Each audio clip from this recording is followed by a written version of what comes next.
What's up, guys? It's Frank here with Royal Pools G2 Outdoor Designs, and today we're going to go over decorative concrete, in particular stamped concrete, and how to properly get it down. Stay tuned.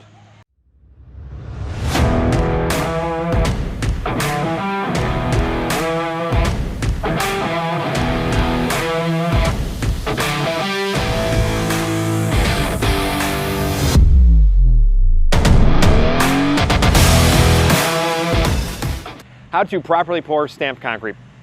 Before we get that started, what is the definition of stamped concrete? So stamped concrete essentially is a decorative style of concrete, and it goes down fairly similar to standard broom concrete, but what we do is we're gonna emboss a stamped pattern on here. This actually was pre-poured before here, so we have to protect it with plastic, but it's basically a way you can texturize the surface. In this case, we're doing a stone, like a chiseled stone surface here.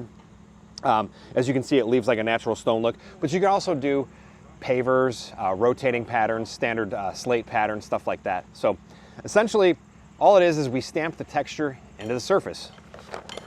So how do you actually do that? If you ever seen my video on standard concrete and how to pour that, it's very similar. So what you're gonna do is, for any concrete product, this slab itself is gonna be around 4 inches deep, 3.5 to 4 inches thick.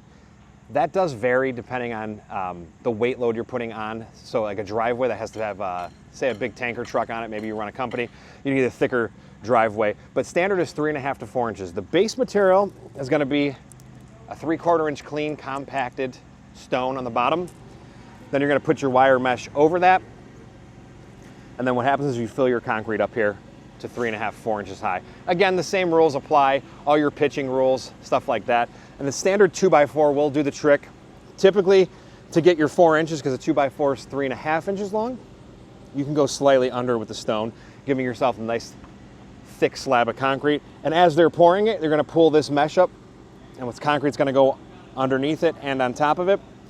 That's gonna give it the strength it needs. So, as we all know, it will crack, but it won't separate because the wire mesh will be in there. So what actually makes it a stamped concrete? Now that we know that it goes down just like standard concrete, the stamp process involves a stamping mat and some color. As you can see here, this color is actually a beige. So you don't have to color it, but it looks really cool because you can give tons of different colors, and we actually color ours right on site. This can also be done from the concrete truck company.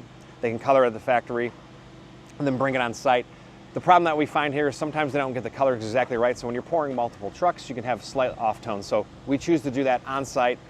We're in control of the color, and that way everything can evenly match. So concrete gets mixed with the color inside the truck. We pour it down like regular concrete. We trowel it out, bull float it, and what happens is you're gonna put another color on top of it, which is your release color, and you'll actually see them throwing that on there, and it looks like a dust on here. There's also liquid releases, and then the stamping mat will go down, and the guys will tamp the texture in here. This is a smaller mat, and this slab was poured beforehand, so you can actually see here, this mat actually matches this stamp pattern. What's gonna happen here is they're gonna pour more, and we're gonna stamp fresh ones. All right, guys, so let's take a deeper look at that actual stamping process that gives the concrete its name. We got Matt and Hannah behind us here, and they actually have a larger mat than what I had earlier. And if you guys can see here, this mat is bigger than what I had before. It has that same pattern on the bottom. And what Matt's gonna do is there's a release on top of here. And this color is what again? Walnut? Walnut. This color is actually walnut. So what he's doing, he's impressing the pattern and the color at the same time. So Matt's gonna go ahead and tamp this down, and it's gonna give it the texture.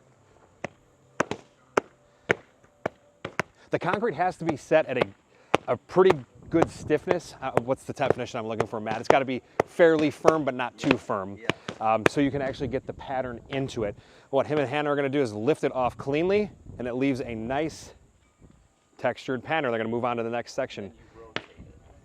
Yeah, and you're gonna wanna rotate the mats as you go along, giving it a cool stone look. I don't know if you wanna get up on there, see that actual fresh pattern. And here's some good footage of Hannah tossing the release on there. Yeah, the release is doing a couple things. It's giving it the color, and it allows Matt to move those pads right off of it, hence the name release, correct, Matt? Yeah.